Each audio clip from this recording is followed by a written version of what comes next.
क्या सच में किसी इंसान की किस्मत जन्म के साथ लिखती जाती है? ये कहानी है एक ऐसी राजकुमारी की जिसे 18 साल तक कैद रखा गया क्योंकि उसके जन्म के समय एक भयानक श्राप दिया गया था। लेकिन 18वें साल की उस रात कुछ ऐसा हुआ जिसने सबकी दुनिया बदल दी। बहुत समय पहले विक्रमगढ़ नाम का एक राज्य था। वहाँ के राजा विक्रमदेव बहुत न्यायप्रिय थे, लेकिन उनकी एक ही संतान थी, राजकुमारी चंद्रलेखा।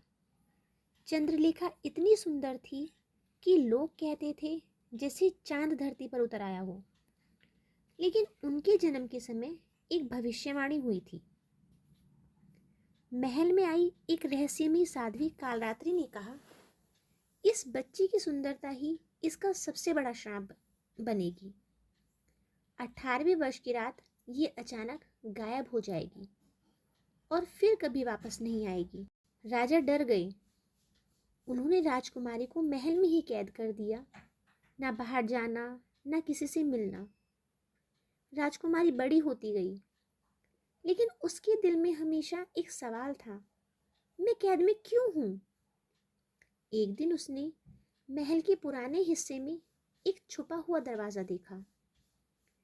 जैसे ही उसने उस दरवाजे को खोला, वो अचानक एक अदृश्य महल में पहुंच गई।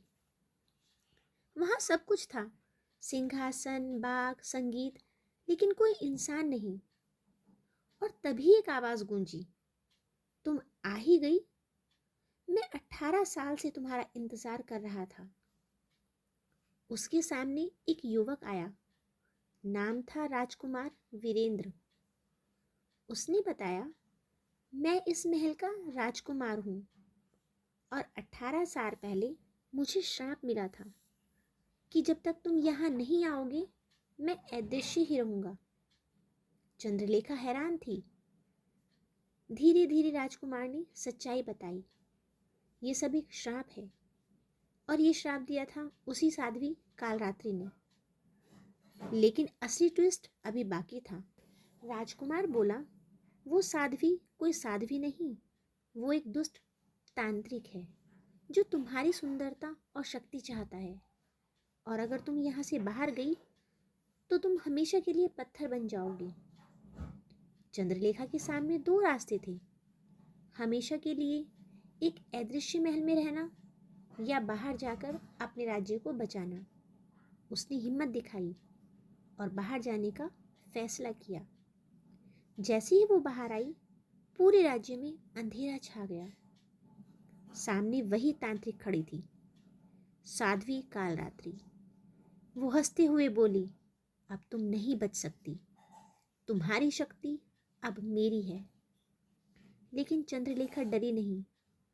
उसने अपनी आंखें बंद की और अपने पिता और राज्य को याद किया। तभी उसके शरीर से एक तेज प्रकाश निकला और उसने उस तांत्रिक के साथ जमकर युद्ध किया। और उसी युद्ध के बाद जब राजकुमारी के शरीर से वो तेज निकला, वो तांत्रिक जलकर राख हो गया।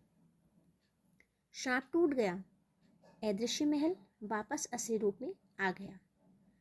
राजकुमार वीरेंद्र आजाद हो गए।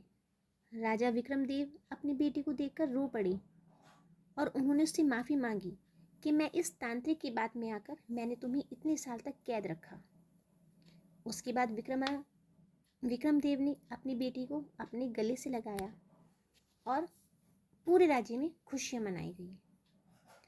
तो दोस्तों, इस स्टोरी से हमें यह सीख मिलती है कि डर से भागने से नहीं, उसका सामना करने से जीत मिलती है। असली ताकत हमारे अंदर होती है। बुराई चाहे कितनी भी ताकतवर हो, लेकिन सच्चाई से जीत नहीं पाती।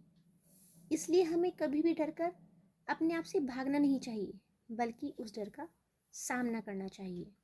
तो अगर आपको ऐसी ही मोटिवेशनल स्टोरी सुननी है और अगर आपको पसंद आई हो तो प्लीज़ स्टोरी को लाइक करें, चैनल को सब्सक्राइब करें। Thank you.